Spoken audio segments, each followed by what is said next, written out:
Most parenting advice concentrates on what to say or do, but the truth is, how well you listen determines the tone for everything else. Think about it. When was the last time you felt truly heard, not interrupted, not fixed, just understood? That's exactly what your child needs too. When they feel heard, they feel safe. And when they feel safe, they start to open up, trust more, and even behave better. In this lecture, we will learn why listening is a parenting superpower and how it transforms your relationship with your child for good.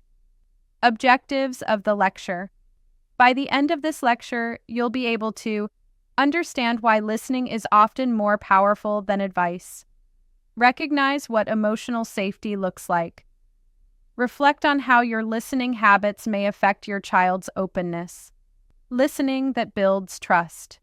Listening doesn't just make your child feel polite attention, it creates a deep sense of emotional safety. When a child knows they won't be judged, dismissed, or rushed, they're more likely to share what's really going on. It tells them, "My feelings are welcome here. I don't have to hide."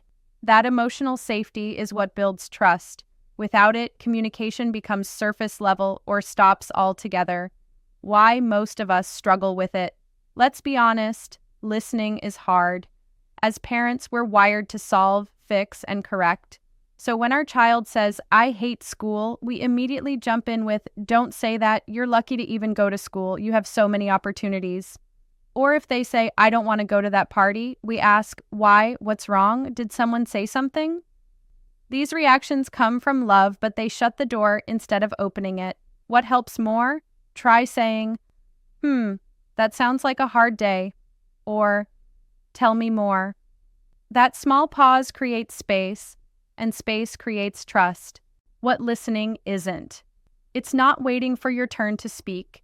It's not correcting the emotion. It's not solving right away. Real listening is allowing your child to stay in the moment without rushing them out of it. Example: a 9-year-old comes home and slams his backpack. Parent says, "What happened?" Child shrugs, "Nothing." Parent's first instinct is to say, "Don't act like that. Use your words." Instead, they pause and say, "Looks like something felt off today. I'm here if you want to talk later." An hour later, the child comes back and shares what really happened. That moment of quiet understanding cracked the door open. Listening isn't about being silent. It's about being present. When your child feels heard, they feel safe. And when they feel safe, they trust.